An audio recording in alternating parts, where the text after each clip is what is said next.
ತಿಪಟೂರು ನಗರಸಭಾ ಪ್ರಭಾರ ಅಧ್ಯಕ್ಷರಾಗಿ ಮೇಘಶ್ರೀ ಭೂಷಣ್ ಅಧಿಕಾರ ಸ್ವೀಕಾರ.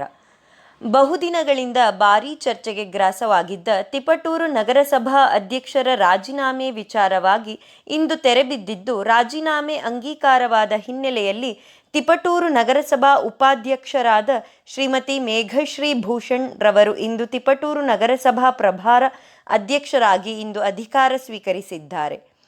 ತಿಪಟೂರು ನಗರಸಭೆಯಲ್ಲಿ ಭಾರೀ ಚರ್ಚೆಗೆ ಗ್ರಾಸವಾಗಿದ್ದ ಅಧ್ಯಕ್ಷರ ರಾಜೀನಾಮೆ ವಿಚಾರವಾಗಿ ಇಂದು ಅಂತಿಮ ತೆರೆ ಬಿದ್ದಿದ್ದು, ಪ್ರಭಾರ ಅಧ್ಯಕ್ಷರಾಗಿ ಉಪಾಧ್ಯಕ್ಷರಾದ ಶ್ರೀಮತಿ ಮೇಘಶ್ರೀ ಭೂಷಣ್ ಇಂದು ಅಧಿಕೃತವಾಗಿ ಅಧಿಕಾರ ಸ್ವೀಕರಿಸಿದ್ದಾರೆ. ಈ ವೇಳೆ ಮಾತನಾಡಿದ ಪ್ರಭಾರ ಅಧ್ಯಕ್ಷರಾದ ಶ್ರೀಮತಿ ಮೇಘಶ್ರೀ ಭೂಷಣ್, ನಗರದ ಸಮಗ್ರ ಅಭಿವೃದ್ಧಿಗೆ ಹಾಗೂ ಸ್ವಚ್ಛತೆಯ ಕಡೆಗೆ ಹೆಚ್ಚಿನ ಗಮನ ಹರಿಸಿ ತಿಪಟೂರು ನಗರವನ್ನು ಮಾದರಿ ನಗರಸಭೆಯನ್ನಾಗಿ ಮಾಡುವುದಾಗಿ ಇದೇ ವೇಳೆ ಅವರು ತಿಳಿಸಿದರು.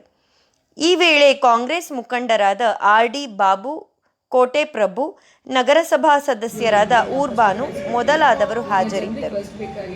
ಕುಡಿಯೋ ನೀರು ಅದನ್ನು MLA ಅವರು ತುಂಬಾ ಹೋರಾಟ ಮಾಡಿ ನಮ್ಮ ಜನರಿಗೆ ತಲುಪಿಸ್ಬೇಕು ಅಂತ ಕರ್ತಾ ಇದ್ದಾರೆ.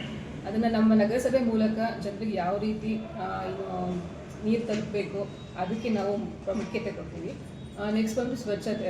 ಏನು ನಾವು ಆರೋಗ್ಯವಾಗಿ ಇರಬೇಕು ಅಂದರೆ ಫಸ್ಟು ಒಂದು ನಗರ ಸ್ವಚ್ಛತೆಯಾಗಿರಬೇಕು. ಅದಕ್ಕೇನು ಬೇಕು ಒಂದು ಸ್ವಚ್ಛತೆಗೆ ಅದೆಲ್ಲ ನಾವು ಕೈಗೊಳ್ತೀವಿ.